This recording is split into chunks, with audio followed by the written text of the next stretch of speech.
hello apple आपन नतुन video होते মই দীপাংক আপোনাক সকলোকে স্বাগতম জনাইছো মোৰ এই চেনেললৈ আসলতে আজি এটা গুৰুত্বপূৰ্ণ ভিডিও লৈ আহিছো আপোনালোকৰ কাৰণে আসলতে আমাৰ অসমত এসআৰ কাম ইতিমধ্যে আৰম্ভ হৈছে আৰু মই যেহেতু বিএলও এজন গতিকে মই নিজেই এসআৰ কাম বৰ্তমান কৰি আছো আৰু বৰ্তমান আমি এসআৰ প্ৰাৰম্ভিক কাম কৰি আছো আৰু এসআৰ লৈ আসলতে আমাৰ অসমত বিভিন্ন মানুহৰ মানে বিভিন্ন প্ৰশ্ন দেখা গৈছে বিভিন্ন সোশ্যাল মিডিয়াত মই দেখিছো বিভিন্ন প্ৰশ্ন কৰি আছে যে মোৰ ল'ৰাৰ জন্ম সাৰ্টিফিকেট নাই মই কি কৰিম আৰু মই যেতিয়া মোৰ নিজৰ মানে চেণ্টাৰত যাওঁ বা মই মোৰ নিজৰ গাঁৱৰ মানুহৰ ওচৰত যাওঁ তেতিয়া মোক বিভিন্ন জনে প্ৰশ্ন কৰে যে মোৰ ল'ৰাৰ জন্ম সাৰ্টিফিকেট নাই মই কি কৰিম আৰু বিভিন্ন কম্পিউটাৰ দোকানেও নিজৰ নিজৰ মানে কিছুমান পোষ্টাৰ বনাইছে যে জন্ম সাৰ্টিফিকেট বনাবলৈ বা ইউটিউবতো মই বিভিন্ন ধৰণৰ পোষ্ট দেখিছো বা ফেচবুকত দেখিছো সোনকালে জন্ম সাৰ্টিফিকেট বনাই লওক নহলে আমুক হ'ব তহুক হ'ব কিন্তু এতিয়ালৈকে তেনেকুৱা কোনো অফিচিয়েলি অৰ্ডাৰ আহাই নাই আপোনালোকে একো চিন্তা নকৰিব যে জন্ম সাৰ্টিফিকেট নাই নহলে কি হ'ব জন্ম সাৰ্টিফিকেট নহলে বেলেগ ডকুমেন্ট দিব লাগিব পঢ়াৰ সাৰ্টিফিকেট আৰু বিভিন্ন ধৰণৰ সময় দেখা যাব কি কি ডকুমেন্ট আহিব গতিকে জন্ম সাৰ্টিফিকেট লাগিব বুলি কোনো বাধ্যবাধকতা নাই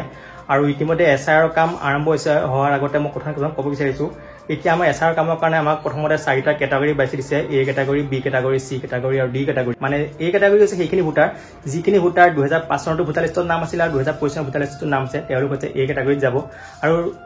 আসলতে আৰু এটা কথা কিন্তু তেওঁলোকৰ বয়স 38 বছৰ 38 বছৰতকৈ ওপৰ হ'ব লাগিব আৰু যিসকল ভোটাৰ 2025 চনৰ ভোটাৰ লিষ্টত নাম আছে কিন্তু 2005 চনৰ ভোটাৰ লিষ্টত নাম নাই তেওঁলোক যাব বি ক্যাটাগৰী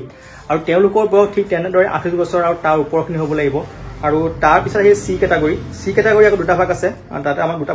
ভাগ কৰিব দিছে তাতে মই কৈছো সি ক্যাটাগৰীৰ বয়সটো হৈছে আপোনাৰ 1/7/1987 ৰ পৰা 2/12/2004 ভিতৰত হ'ব লাগিব মানে তেওঁলোকৰ বয়স 21 বছৰৰ পৰা 38 বছৰৰ ভিতৰত হ'ব লাগিব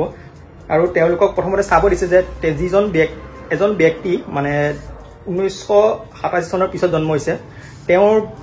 সম্পৰ্কিত ব্যক্তি তেওঁ 2005 চনৰ ভোটাৰ লিষ্টত নাম আছে নে নাই যদিহে আছে তেওঁ এটা বেলেগ ভাগত যাব আৰু যদি তেওঁ সম্পৰ্কিত ব্যক্তি 2005 চনৰ ভোটাৰ লিষ্টত নাম নাই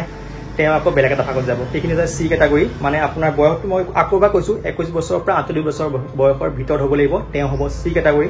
তাৰ পিছত আহিলে আমাৰ ডি ক্যাটাগৰী বয়স 2/12/2004 চনৰ পিছৰ ভোটাৰখিনি মানে 21 বছৰৰ পৰা আমাৰ 18 বছৰ বয়সৰ ল'ৰাছোৱালীখিনি হ'ব ডি ক্যাটাগৰী আৰু ডি ক্যাটাগৰীত তেনেকৈ ঠিক তেনেদৰে দুটা ভাগত ভগাব দিছে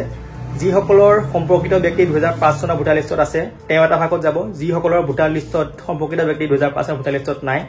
তেওঁ বেলেগ এটা ভাগত যাব আসলে মেইন কথা সেইখিনি আমাক এ ক্যাটাগৰী বি ক্যাটাগৰী সি ক্যাটাগৰী ডি ক্যাটাগৰী 4টা ভাগত ভগাব দিছে তাৰ পিছৰ পৰ্যায়ত বেলেগ কাম আহিব আৰু এতিয়া মোক বহুতে মোলে ফোন কৰি পেলাই কৈছে 2005 চনৰ মানে আমাৰ ইয়াত থকা মানুহ বেলেগত গুচি গৈছে তেওঁলোকে ফোন কৰিছে যে ভোটাৰ লিষ্টখন লাগে আমুক তামুক কিন্তু এতিয়ালৈকে সেইখিনি পৰ্যায় পোৱাগেই নাই আমাক জাষ্ট এটা খালি প্ৰথম কৈছে যে মেপিং কৰিব দিছে ভোটাৰ লিষ্টত যিসকল প্ৰথম এতিয়া দিছে যে এ আৰু বি চাব দিছে মানে 2025 আৰু 2005 চনৰ ক্ষমা কৰিব 2005 আৰু 2025 চনৰ ভোটাৰখিনিক বাছিব দিছে আৰু যিসকল আছে এ ক্যাটাগৰী 2005 চনত যিসকল 2005 চনৰ ভোটাৰ লিষ্টত নাম নাই তেওঁলোক বি ক্যাটাগৰী বৰ্তমান এ আৰু বি কৈ পেলাই আমি 18 তাৰিখ মানে কাইলৈ এখন আমি জমা দিব লাগিব সেইখন ডিস্ট্ৰিক্টত যাব ডিস্ট্ৰিক্টৰ পৰা আপলোড হ'ব এ আৰু বি আপলোড হ'ব তাৰ পিছত সেইখন আমাক আকৌ ঘূৰাই দিব ভোটাৰ লিষ্টখন ঘূৰাই দিব তেতিয়া আমি সি আৰু ডি ক্যাটাগৰীখিনি বাছিব লাগিব তাৰ পিছতহে আকৌ তেনেকৈ জমা দিম তেনেকৈ আকৌ আপলোড হ'ব তাৰ নেক্সট পৰ্যায়ত যাব আসলে এইটো ষ্টেপ বাই ষ্টেপ হৈ থাকিব গতিকে এতিয়া আপোনালোকে কাগজ পাতি লৈ বা ভোটাৰ লিষ্ট লাগে বুলি কোনো চিন্তা কৰিব নালাগে সকলো কাম হ'ব আপোনালোক ঘৰতে নিশ্চিন্তমতে বহি থাকক বিএলও হওক বা আন কোনো বিএলও ছুপাৰভাইজাৰ বা আন কোনো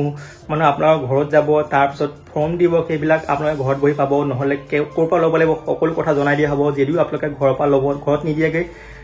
কোনোবা এটা ভেনুত দিব ভেনুটো গৈ পেলাই আপোনালোকে বিএলও হওক বা বেলেগ কোনোবা বিষয়ে আপোনালোকৰ ঘৰত জনাবগৈ গতিকে আপোনালোকৰ চিন্তা কৰিব নালাগে বাৰ্থ চাৰ্টিফিকেট লৈ কোনো চিন্তা কৰিব নালাগে বাৰ্থ চাৰ্টিফিকেট লাগিবলৈ কোনো কথা নাই এতিয়ালৈকে অফিচিয়েলি কোনোৱে অৰ্ডাৰ অহা নাই আপোনালোকে কোনো চিন্তা নকৰিব শেষত আপোনালোকক এটাই অনুৰোধ কৰিব বিচাৰিছোঁ চাৰিওফালে ভুৱা বাতৰি বহুত ওলাইছে সেইবিলাক কথাত মন নিদিব আৰু মই যিহেতু নিজে এজন বিএলও আৰু ইচিআইৰ লগত পোনপটীয়াভাৱে জড়িত গতিকে এসআৰ ৰিলেটেড যিমান আপডেট আহি থাকিব প্ৰথম আমিয়ে গম পাম আৰু ময়ো এই চেনেলৰ যোগেদি আপোনালোকক আপডেট দি গৈ থাকিম